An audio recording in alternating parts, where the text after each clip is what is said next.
Dear students, today we are going to learn issue of shares and methods of issue of shares. In last lecture, we studied the classification of share capital.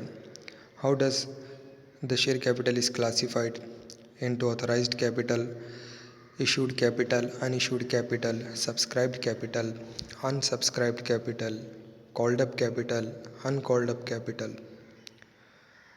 Now we have to see in this lecture that how company issue shares to collect the share capital. In last lecture I had told you the meaning of issue of shares. Issue means to sell. It means selling of shares. When a company need capital to start a new project or to expand or diversify its existing business or to repay its old debts, then company issues shares. Company can raise funds by taking loans or by issuing shares, debentures, bonds, etc. In case a company want to raise capital by selling shares, it can issue preference shares and equity shares, which are known as also ordinary shares. तो friends, last lecture में हमने सीखा कि company अपने share capital को किस तरह से क्लासिफाई करती है, जिसमें authorised capital, issued capital, unissued capital, subscribed capital, unsubscribed, called up capital, uncalled up capital. तो ये शेयर कैपिटल जो होता है, कंपनी इसको किस तरह से कलेक्ट करती है शेयर्स को इश्यू करके। तो इशू ऑफ शेयर्स क्या होता है, लास्ट लेक्चर में मैंने आपको बताया था। इशू का मतलब होता है सेल करना। Issue of share means selling of shares. जब company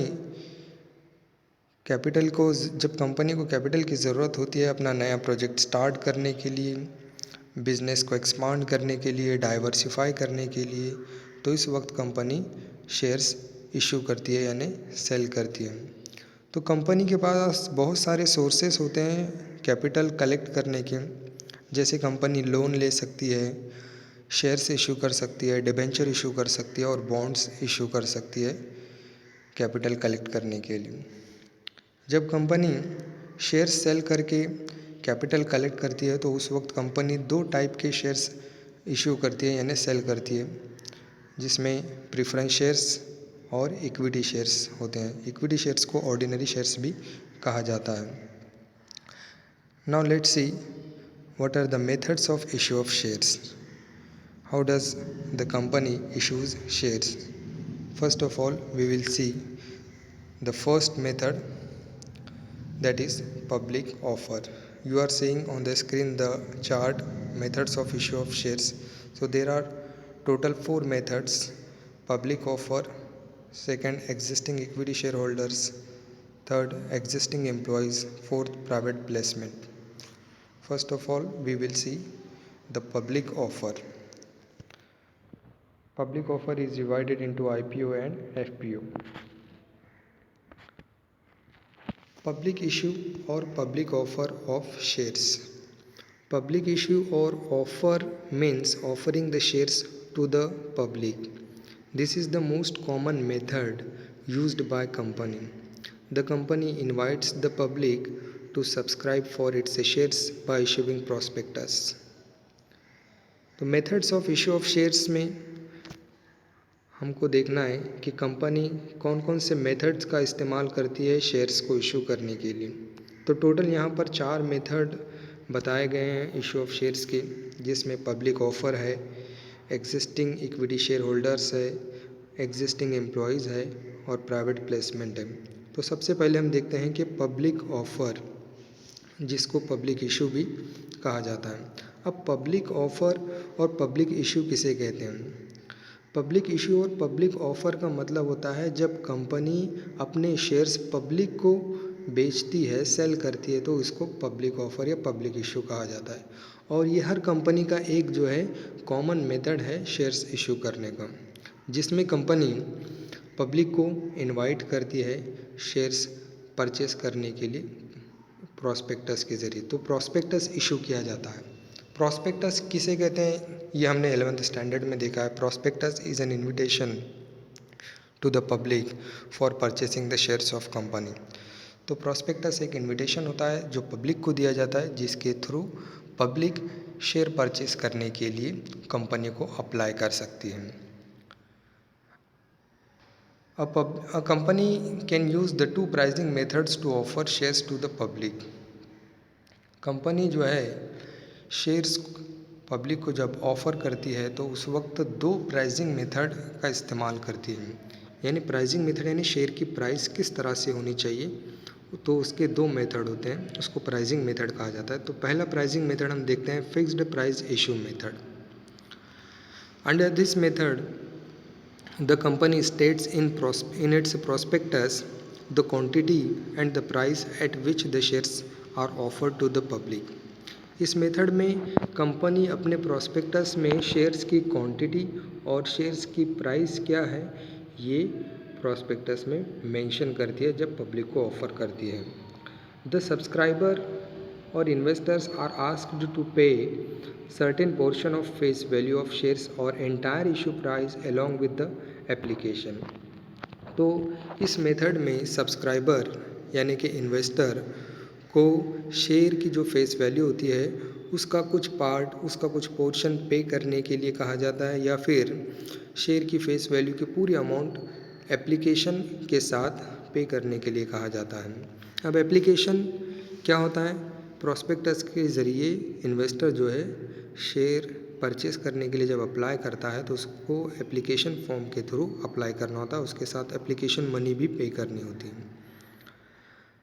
the company comes to know the demand of its shares only after the subscription period ends. तो कंपनी को जब सब्सक्रिप्शन पीरियड कंप्लीट होता है उसी वक्त कंपनी को उसके शेयर्स की डिमांड कितनी है ये पता चलता है। Company can issue shares at par और प्रीमियम। कंपनी अपने शेयर्स को एट पार और प्रीमियम पर सेल कर सकती है। एट पार और एट प्रीमियम और एट डिस्काउंट ये हमने 11th स्टैंडर्ड में सीखा है। At par means the value equal to face value and at premium means the value higher than face value and at discount means the value lower than face value। तो at par यानी जब share की price face value के equal होती है तो उसको at par कहा जाता है, और एट प्रीमियम यानी जब शेयर की प्राइस फेस वैल्यू से ज़्यादा होती है तो उसको एट प्रीमियम कहा जाता है, और एट डिस्काउंट यानी जब शेयर की प्राइस जो है फेस वैल्यू से कम होती है। लेकिन यहाँ पर कंपनी अपने शेयर्स को एट पार और एट प्रीमियम पर ही जो है शेयर्स इशू कर सकती है इस मेथड के ज़रिए। एट डिस्काउंट पर इशू नहीं किया जा सकता क्योंकि न्यू कंपनी एक्ट के मुताबिक जो है एट डिस्काउंट पर कंपनी अपने शेयर्स इशू नहीं कर सकती। कुछ केसेस होते हैं जहाँ पर उन केसेस में ही जो है कंपनी अपने शेयर्स को एट डिस्काउंट पर इशू कर सकती है। Fixed price method is used for all types of issue, that is public issue, right issue, ESOS means employ stock option scheme et cetera. तो फिक्स्ड प्राइस मेथड जो होता है सारे टाइप के इश्यूज़ के लिए जो है इस्तेमाल किया जाता है, जिसमें पब्लिक इशू होता है, राइट इशू होता है, एम्प्लॉय स्टॉक ऑप्शन स्कीम वगैरह होते हैं। Now let's see the second pricing method, that is book building method। तो दूसरा मेथड हमको देखना है प्राइसिंग मेथड पब्लिक ऑफर में, book building method. Under this method the issuer company determines the number of shares and the issue price at which it's shares will be sold by bidding process. तो ये वो method होता है जिसमें company अपने number of shares कितने हैं जिसको इशू करने वाली है, सेल करने वाली है, और इशू प्राइस क्या है जो है ये बिडिंग प्रोसेस के ज़रिए मेंशन करती है। बिडिंग प्रोसेस यानी जहाँ पर शेयर्स की बोली लगाई जाती है और उस बोली पर जो है शेयर की प्राइस डिसाइड की जाती है। The company issues a red herring prospectus which contains price range और price band and ask the investor to bid on it। तो इस मेथड में company red herring prospectus issue करती है। अब red herring prospectus 11th standard में हमने सीखा है टाइप्स ऑफ प्रोस्पेक्टस में। Red herring prospectus is a kind of incomplete prospectus which does not include the exact quantity of shares and its price, and this prospectus is used in book building method. तो red herring prospectus prospectus का वो type है जो incomplete prospectus कहा जाता है, क्योंकि इसमें शेयर की एग्जैक्ट क्वांटिटी कितनी है वो नहीं होती और शेयर की एग्जैक्ट प्राइस क्या है वो भी मेंशन नहीं होती है। तो इस प्रोस्पेक्टस का इस्तेमाल जो है बुक बिल्डिंग मेथड में किया जाता है और इसके ज़रिए जो है एक प्राइस रेंज तय की जाती है जिसको प्राइस बैंड भी कहा जाता है, और इस प्राइस रेंज में इन्वेस्टर को बोली लगाने के लिए शेयर्स की कहा जाता है। The lower end of the price band is called as floor price. तो प्राइस रेंज यानी कि प्राइस बैंड जो होता है उसका जो लोअर रेंज होता है उसको फ्लोर प्राइस कहा जाता है, यानी लो प्राइस जो होती है शेयर्स की। समझो फॉर एग्जांपल कंपनी ने जो है प्राइस रेंज रखा है 50 से 100 रुपये, यानी 50 से 100 रुपये के दरमियान जो है शेयर होल्डर को यानी कि इन्वेस्टर को अपनी बोली लगानी है। ठीक है, तो 50 रुपये जो रहेगा ये क्या है, लोअर रेंज रहेगा, लोअर एंड रहेगा, जिसको फ्लोर प्राइस कहा जाता है। While the highest end is called as cap price or ceiling price, और जो हाईएस्ट रेंज होता है उसको कैप प्राइस। अब हाईएस्ट रेंज मैंने क्या बताया, 100 रुपीज़ है ना, 50 to 100 रुपीज़ में हमको बोली लगाना है, तो 100 रुपीज़ क्या है, ये हाईएस्ट रेंज। तो हाईएस्ट रेंज जो होता है वो cap price or ceiling price कहलाता है। The final price at which shares are offered to the investor is called as cut-off price. अब जो शेयर की फाइनल प्राइस होती है जिसे कंपनी इन्वेस्टर को ऑफर करती है उसको कट ऑफ प्राइस कहा जाता है। तो कट ऑफ प्राइस ये बोली लगने के बाद तय करती है company. Investors can bid any number of shares that they are willing to buy at any price within the price band. तो इन्वेस्टर को यहाँ पर इजाज़त होती है कि वो कितने भी शेयर्स के लिए जो है बोली लगा सकता है, लेकिन उसको प्राइस बैंड के अंदर ही वो बोली लगानी होती है। Bidding is kept open for 5 days. Bidding जो होती है यानी बोली जो होती है 5 दिन तक जो है इसका पीरियड होता है। The bids along with the application money is to be submitted to the lead merchant banker called as book runners who enters the bids in a book.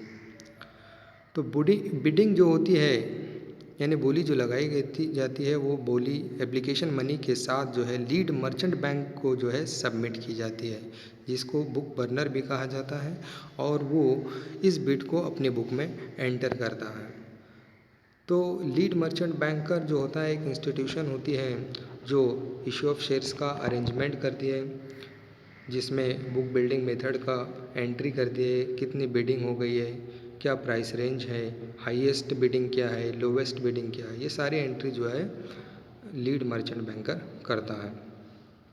After bidding is over company fixes cut off price based on the highest और best price at which all shares on offer can be sold.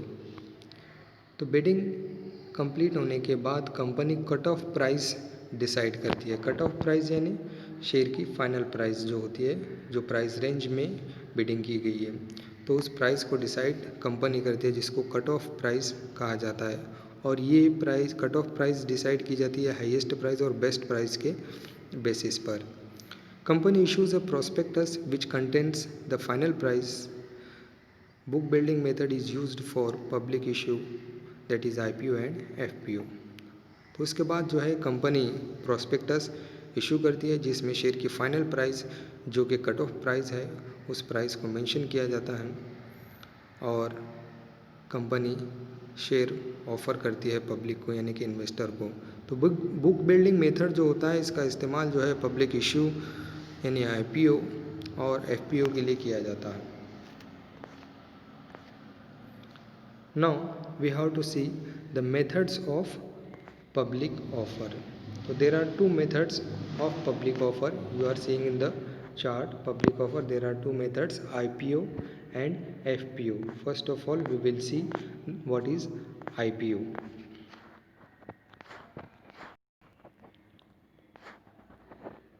Methods of public offer, IPO and FPO. First of all, we have to see initial public offer. So full form of IPO is initial public offer. Now let's see what is initial public offer. Initial public offer refers to the process of offering shares of a company to the public for the first time. तो initial public offer एक ऐसा process है जिसमें public को share offer किए जाते हैं first time. यानी जब कोई नई कंपनी इस्टेब्लिश होती है तो वो कंपनी जब फर्स्ट टाइम अपने शेयर पब्लिक को ऑफ़र करती है यानी कि सेल करती है तो उसको इनिशियल पब्लिक ऑफ़र कहा जाता है। A new company or an existing company which had raised its capital earlier from promoters or other investors may offer its shares to the public when it is in need of fresh fund। तो नई company या फिर एक existing company जिसने अपना capital सिर्फ promoter और अपने जो है दूसरे इन्वेस्टर्स से जो है कैपिटल कलेक्ट किया है, ऐसी कंपनी जो है इनिशियल पब्लिक ऑफर कंडक्ट कर सकती है फ्रेश फंड के लिए, फ्रेश कैपिटल के लिए। The first time the company offer its shares to the public is called as initial public offer.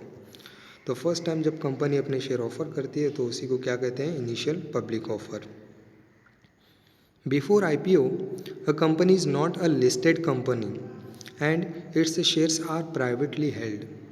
IPO conduct करने से पहले कंपनी लिस्टेड कंपनी नहीं होती है। लिस्टेड कंपनी किसे कहते हैं? Listed company means the company whose shares are listed in at least one recognised stock exchange. तो वो कंपनी होती है जिसके शेयर्स कम से कम किसी एक रिकॉग्नाइज्ड स्टॉक एक्सचेंज में लिस्ट होते हैं, ऐसी कंपनी को लिस्टेड कहते हैं। तो IPO कंडक्ट करने से पहले कंपनी लिस्टेड कंपनी नहीं होती है, इसलिए उसके शेयर्स प्राइवेटली जो है हेल्ड किए जाते हैं।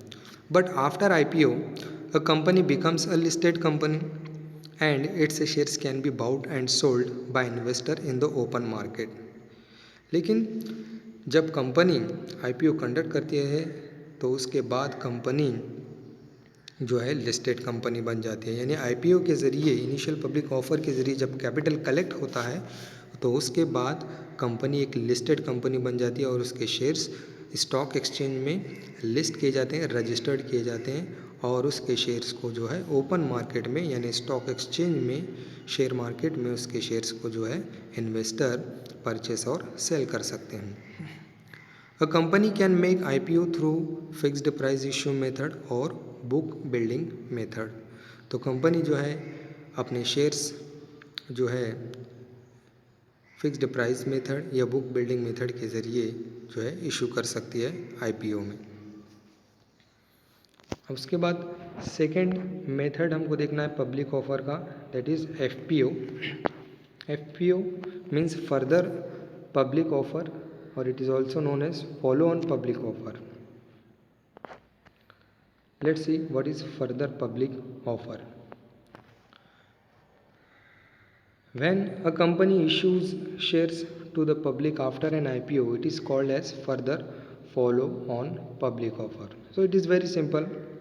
When company issues shares to the public after IPO, it means after conducting IPO, when company issues further capital, further shares, then it is known as further public offer. Thus, every issue of shares by a listed company after its IPO is called as FPO। यानी company IPO के बाद जो भी shares issue करती है, यानी कि जो लिस्टेड कंपनी होती है IPO के बाद जो भी शेयर्स इशू करती है उसको FPO कहा जाता है। FPO leads to an increase in the subscribed capital of a company. तो FPO के ज़रिए हम जो है कंपनी का सब्सक्राइब्ड कैपिटल को इंक्रीज कर सकते हैं। So dear students, we have completed the first method of issue of share, that is public offer।